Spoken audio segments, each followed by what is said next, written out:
በፊት አስቀድማችሁ መንግሥቱንና ጽድቁን ፈልጉ ሁሉ ነገር ይጨመርላችኋል ያልከውን ቃል ኪዳንህን ከእኛ ጋር አድርግ። ጌታ አምላክ ኢየሱስ ክርስቶስ ሆይ ምሕረትንና ጽድቅን ጨምርልን። ሰላማችንን የአባቶቻችንን ሰላም ስጠን። የተፈጥሮ ሰላማችንንም መልስልን። የምናየው የዕለት ሰላማችንንም እውነተኛ ሰላም አድርግልን። ጌታ ሆይ ማረን፣ ይቅር በለን። የቸርነትህን ብርሃን ለትውልዳችን ስጥ። የሰላምህን ብርሃን አጎናጽፈን። በመውጣትና በመግባት ባርከን። ዕድላችንን መልስልን።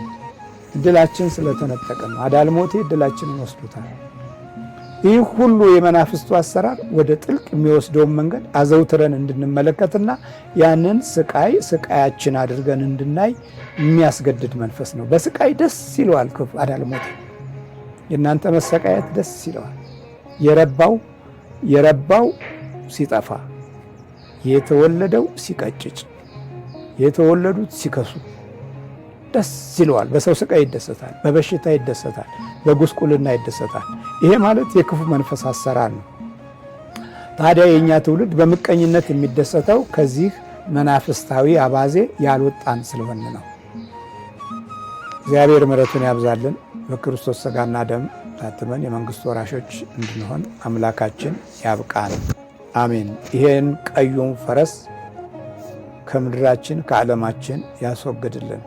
በቀይ የአርማ ጉዳት የተጎዱትንም ወገኖቻችንን ነፍስ ይማርልን። በዛ ጥላ ውስጥ ያሉ ወገኖቻችንን ጉዳት እግዚአብሔር ከነፍሳቸው ያርቅልን። በቀይ አርማ ስር ያለቀ ትውልድ አለን። እኛም ብዙ አልቋል። ብዙ ሚሊዮን ትውልድ ገብረናል። በዚህ አጭር ዘመንም እንደዚሁ የቀይ አርማ ክፉ መናፍስታዊ የአዳልሞቲ የዘመኑ ክህደት ሰዎች ያቆሙት ምልክቶች ሁሉ መዘዛቸው ከባድ ጉዳት ሆነው አድቆናል። ከሰብአዊ ፍጡር ውጪ የሆነ ባህሪ እንዲኖረን አድርጎናል። ኧረ ጌታ ሆይ ማረን። ሰው መሆናችን ቀረም። ልዑል ሆይ ማረን። በልዑል መጠጊያ የሚኖር ሁሉም በሚችል አምላክ ጥላ ውስጥ ያዳር እርሱም መተማመኛዬ እና ጋሻዬ ይሆናል ብለን እንጸልይ ወደሱ።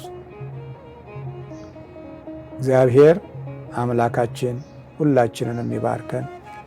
አሜን።